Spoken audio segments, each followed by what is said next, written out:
एक छोटे से गांव में म्याऊ नाम की एक छोटी सी प्यारी सी बिल्ली रहती थी। वह बहुत ही चंचल और शरारती थी, लेकिन उसे डांस करने का बहुत शौक था। जब भी गांव के बच्चे डांस करते तो वो भी कोशिश करती नाचने की, लेकिन वो हमेशा लड़खड़ाकर गिर जाती थी। काश मैं भी सबकी तरह डांस कर पाती, म्याऊ उदास होकर सोचती। एक दिन म्याऊ पुराने बाजार में घूम रही थी। वहाँ एक बूढ़े दुकानदार की छोटी सी दुकान थी, जहाँ पर उसे पुरानी चीजें रखी मिली।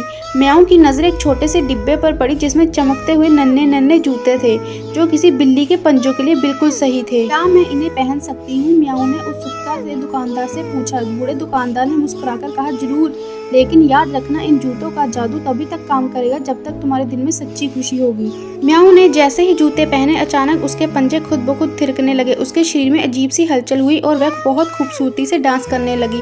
गांव के लोग रुक गए और आश्चर्य से उसे देखने लगे। वाह, ये तो कमाल है, एक बच्चा चिल्लाया। अब म्याऊ हर रोज संगीत पर थिरकती और धीरे धीरे वह गाँव की डांसिंग क्वीन बन गई। कुछ दिन बाद जब म्याऊ नाचने के लिए तैयार हुई तो उसने देखा कि उसके जूते गायब थे। वह बहुत घबरा गई। अब मैं डांस कैसे करूंगी? वह परेशान हो गई। गांव के बच्चों ने कहा, म्याऊ तुम खुद डांस कर सकती हो, जूतों ने तुम्हें सिर्फ शुरुआत में मदद की थी। म्याऊ ने डरते डरते बिना जूतों के नाचने की कोशिश की।